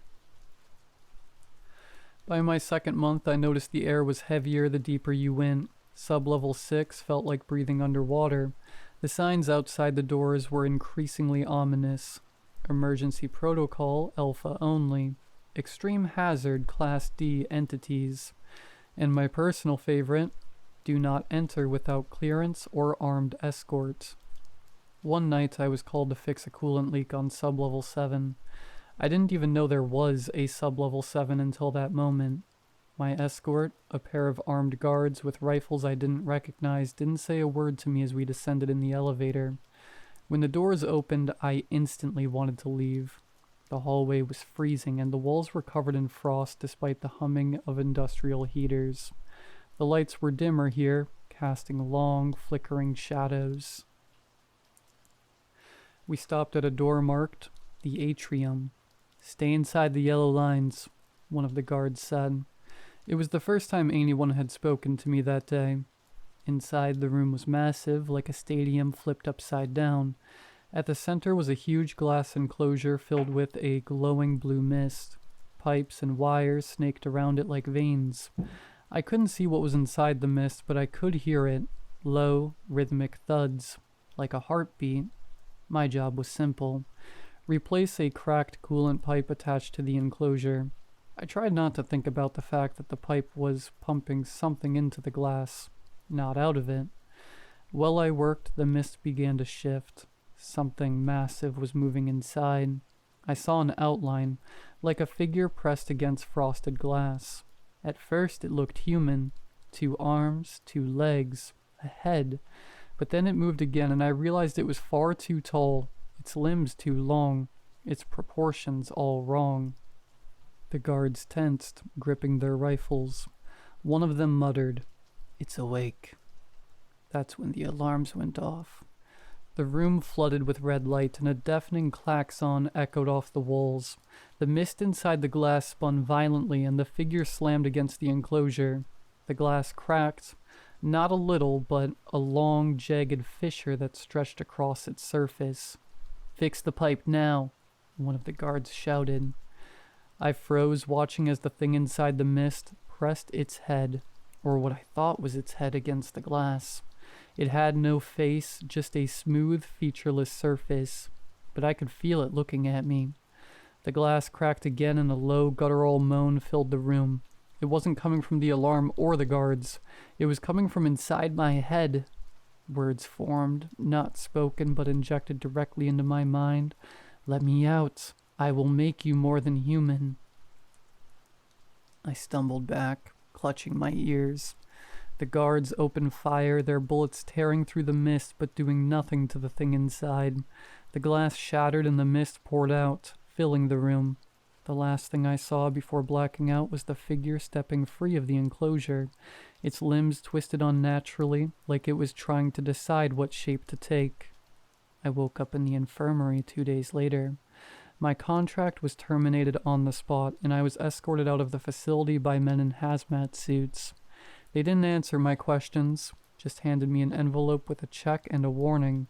Speak about this, and we'll find you. That was 3 weeks ago. Since then, I've been having episodes. Sometimes I'll wake up in the middle of the night, standing in my backyard with no memory of how I got there. Other times I'll hear whispers in the back of my mind, promising things, power, knowledge, immortality. 2 nights ago I found frost on my bedroom window. It was 80 degrees outside. Last night I woke up to find my reflection staring at me from the mirror. Even though I wasn't moving, it smiled. I don't know what they're doing at that facility, but I know one thing. They didn't contain it. The atrium is open now and it's looking for me. And if you hear a voice in your head that isn't yours, don't listen. It doesn't want to help you. It just wants to get out.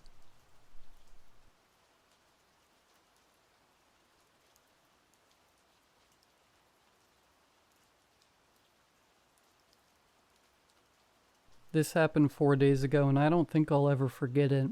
I'm never coming back to the village again. I was staying with my grandma in a small Japanese village while taking a break from the city. It's a quiet place surrounded by mountains and dense forests, and though I visited before, it always feels a bit eerie at night. My grandma is a firm believer in old traditions and superstitions such as yokai. One of her biggest warnings was to never whistle after dark. She used to say it invites Yanaki-sama, the night caller. I always thought it was just one of those creepy stories meant to keep kids from staying out late. But now I know it's not. That night, I had gone into town for an important Japanese festival. I stayed later than I'd planned, and by the time I started walking back to my grandma's house, it was pitch black. The village doesn't have street lights, and my phone's flashlight was barely enough to light the road. To calm myself, I started whistling, just a cheerful tune to break the silence. Almost immediately I heard it, a whistle coming from the trees. It mimicked my tune exactly. I froze. I knew there shouldn't have been anyone else out there. The road was empty and the forest was too dense for someone to move quietly. Trying to brush it off, I whistled again, this time out of nervousness. The reply came faster, closer, and somehow sharper, like the sound was cutting through the air. I felt my chest tighten as I realized this wasn't an echo. I picked up my pace, but the whistling followed me. It stayed the same distance behind me, no matter how fast I walked. Then, just as suddenly as it had started, it stopped. That's when I heard it above me. I looked up and my stomach dropped. Against the faint line of the stars, I saw something. It was tall, impossibly thin, and its limbs stretched out like a broken puppet suspended in the air. Its head was playfully tilted to one side, almost curiously, and it swayed gently, like it was waiting for me to do something. I don't know how I managed to move, but I ran as fast as I could, my heart pounding. When I finally reached my grandma's house, I slammed the door shut and locked every window and door. For a moment, I thought I was safe. Then I heard it. The whistling started again, this time right outside the house. "Keiko-chan," a soft voice called, mimicking my grandma's tone. "Come outside. Let me in." I didn't respond. I didn't even breathe. The voice grew more insistent, the whistling shriller, and then I heard a creak from the corner of the room. I turned slowly, and there it was. That thing had followed me inside. It unfolded itself from the shadows, its long limbs stretching and its head tilting toward me. I wanted to scream, but I couldn't move. Then out of sheer desperation, I remembered something my grandma had said earlier. Light always chases away the dark. My hands shook as I grabbed a small lantern on the table and lit it. The flame flickered, casting a warm glow around the room. As soon as the light touched the creature, it let out this horrible, piercing whistle, like a train screeching to a halt.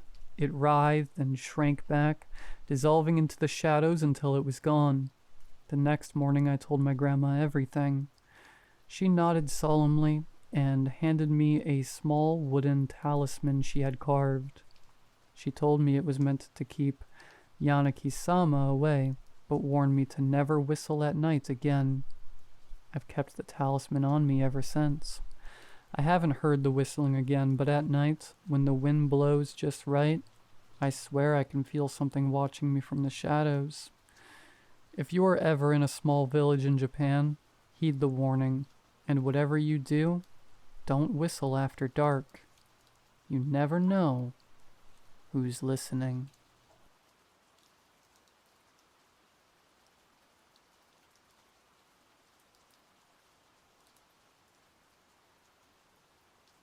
When I was 10 years old, my brother came home to die on a frigid day in January. Purple lesions ravaged the skin that barely covered his bones. He looked an awful lot like a skeleton, unlike the friendly visitor I had come to know over my short lifetime. My brother Tobias was many years older than me, so I didn't have much of a relationship with him. Still, he made a point to take the train home to New Haven for the holidays, filling our living room with plenty of gifts. One evening, he bought Mom the Fendi baguette she always wanted to show off to her friends at the Junior Women's Club. For my dad's gift, he purchased the George Foreman grill, and all his co-workers at the office buzzed about it. For me, he bought a creepy crawler's oven with liquid and mold containers. The last time he came home, I was excited to show him all the bugs and monsters I made. "You better not," my mom said solemnly when I came home from school one day. My arms were filled with the new batch of miniature reptiles and amphibians I had created. They were a big hit at recess, and I knew Tobias would love them. "He's super tired, honey." I thought they would cheer Toby up. She shook her head and sobbed, drawing a handkerchief to her face. "Honey, we talked about this. Toby is very sick. He won't be able to hear you now."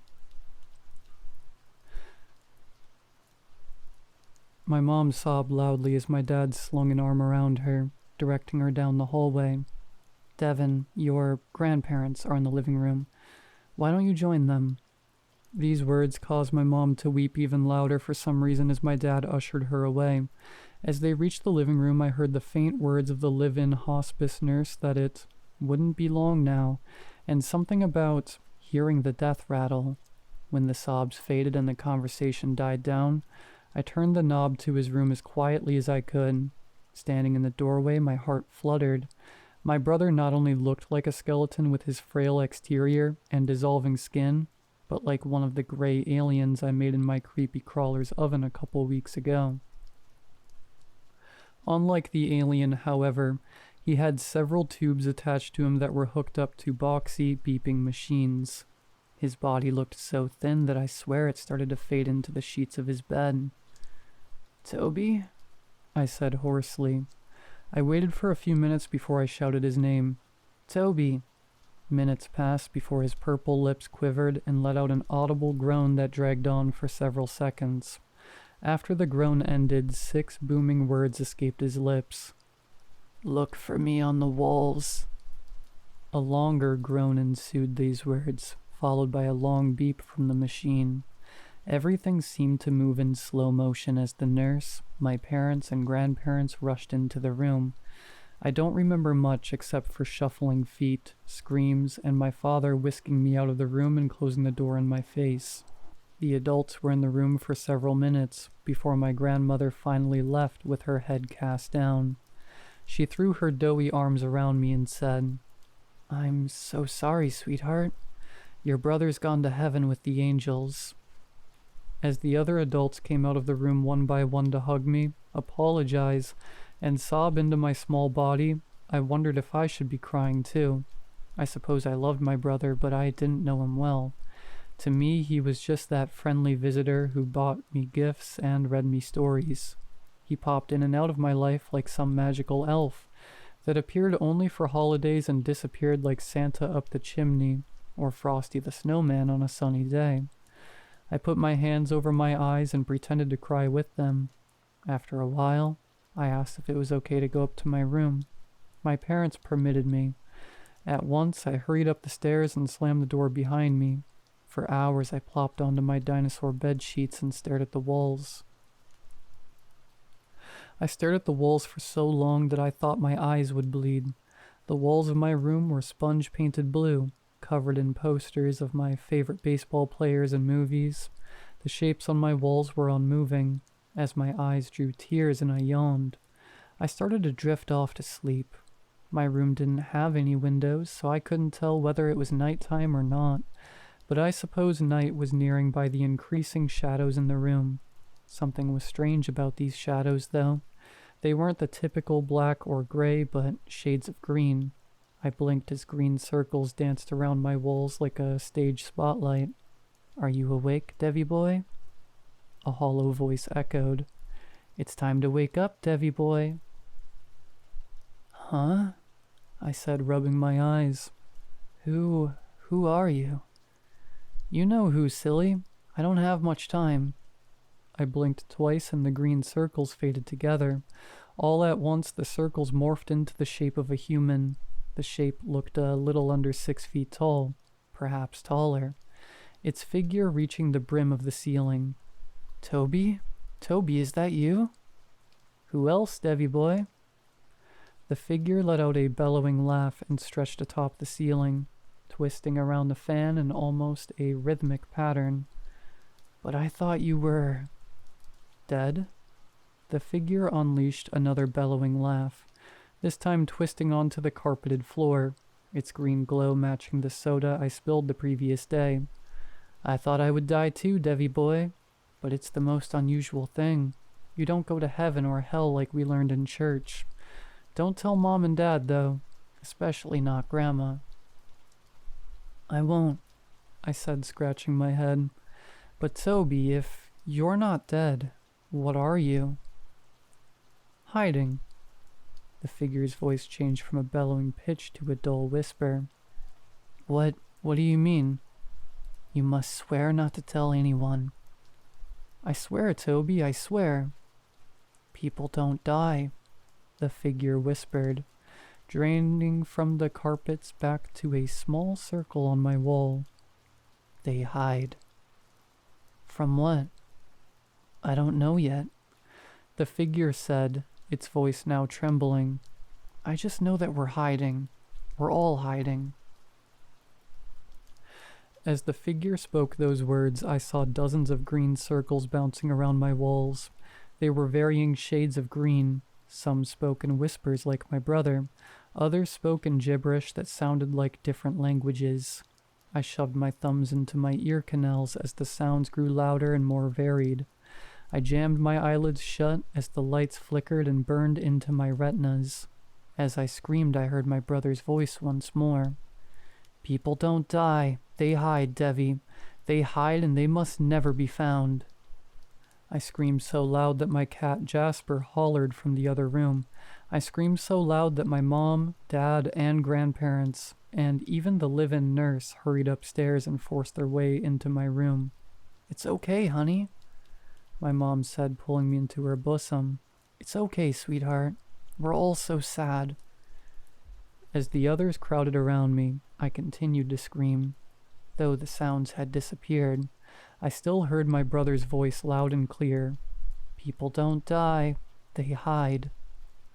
As the days faded into weeks and months, I saw the green circles everywhere, bouncing about the side of buildings, circling the screens of the downtown movie theater, and even on the fence of my backyard. Sometimes the circles morphed into the shapes of humans. Other times they looked like mere reflections. One time during a sleepover, I swore I even saw the circles morph into the shapes of falling bats on the outsides of my tent. I tried not to scream when I saw them. After a while, I tried not to look. When I didn't look, however, I heard their whispers, which usually amounted to nothing but gibberish. As the months faded into years, I checked myself into therapy. the only chance I had to stop seeing the circles, to stop hearing the awful, muffled voices. As a college student, my campus therapist surmised that the shapes and whispers were my way of coping with loss and grief. He assured me that people truly did die, and even took me to the local morgue, which his cousin owned, to show me what a corpse looked like. I admitted that I had never seen my brother's corpse when he died. Seeing the corpses of an old woman and a man as skinny as my brother made me realize how natural death was a part of life. I kept in touch with my therapist after college, and with each passing day, I began to hear the voices even less. For the first time in forever, I could appreciate the sounds of the outdoors that I had taken for granted, even the menial ones like a gust of wind or a child screaming on the playground. For the first time in forever, I could appreciate the laughter of Julia, the girl I took on a first date at the local Starbucks. I loved the sound of her laughter, the sounds of her laughter as we engaged in the silliest conversations. Throughout my life, I heard many wonderful sounds like church bells on my wedding day, or the sound of my son Jack crying in my arms. I fell in love with the lights and sounds of my life until the day I started to cough profusely. My wife had taken Jack to daycare as I sat in my home office, typing a draft of my latest article. I felt the urge to cough, a large, bulging urge rising from my chest. As much as I tried to ignore it, I finally unleashed the cough, a cough so powerful that I doubled over onto my desk, spilling blood onto the keyboard. I began to shiver as the blood dripped from my mouth onto the keys and all over the floor.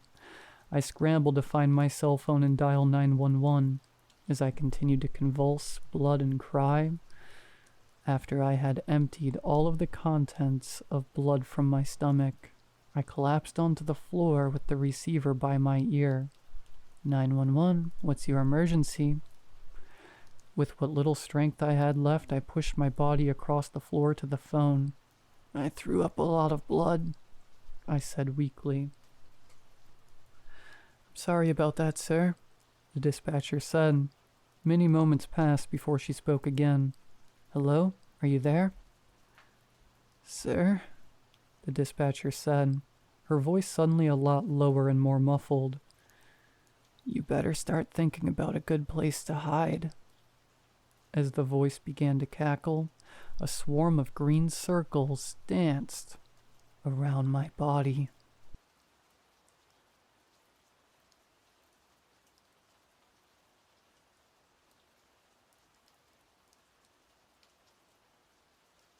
The padding of the gurney is small comfort against the oppressive chill of the operating theater. Two surgeons lean over me. They have already introduced themselves as Dr. Michaels and Dr. McCarthy. Their impeccable bedside manner does much to ease my anxieties. Dr. Michaels softly grasps the back of my hand and applies an antiseptic wipe. You will feel a sharp scratch. His warning arrives overdue as the needle has already pierced my skin, as this is partly an open surgery to correct the hernia, and partly exploratory to address the concerns we found in the X-ray. The Anaesthetist will be administering a cocktail of two separate drugs. One is a paralytic, one is a general anesthetic. They'll both enter your system together, but the paralytic is slightly faster acting. We need it so you don't start kicking my colleagues. His cheeks wrinkle from a smile concealed by his surgical mask, returning to studious concentration. It's normal to start feeling a stiffness, but please don't worry. It'll last only a moment. Just concentrate on your breathing and count backwards from 10. The anesthetic will take over from there. Good night. I calmly breathe in his instructions and focus on relaxing my body. The anesthetist's hand tremor as he hooks the IV up to a forked tube connecting two syringes. With his shaking palm, he pushes both plungers, and immediately I feel a tightening of my muscles. I close my eyes, breathe calmly, and begin counting backward from 10. Nothing. I count again, but I find myself fully conscious, now unable to open my eyes. My pulse quickens as I struggle to elicit movement in every fiber of my being. All I can muster is a slight twitch of my finger. I am locked inside my body. I hear the scraping of metal instruments as they prepare for the surgery. One of them must have noticed something as the Anaesthetist interjects. "Excuse me, I need to adjust the cocktail. One moment." Relief sets in. With a shuffling and a small tug on my hand, a new sensation washes over me. But it is not sleep. My chest feels heavy on my lungs. Breathing becomes labored. Even the slightest quiver is now impossible. I wait in helpless anticipation for the anesthetic to set in. Still nothing. I don't know what I've been given, but it's wrong. My heartbeat slows against the tide of adrenaline. Fluid pools in my lungs, and I feel as if I'm drowning. They should surely notice, but all I hear is faint murmuring and the shuffling of feet. A scalpel pierces my lower abdomen, slicing downwards towards my groin. My throat burns as I force a scream. Not a whimper leaves my mouth. Frozen in perpetual calm, my soul writhes from the confines of its tomb, shackled to the gurney, smothered in a mask of unconsciousness. I am still here. I am burning.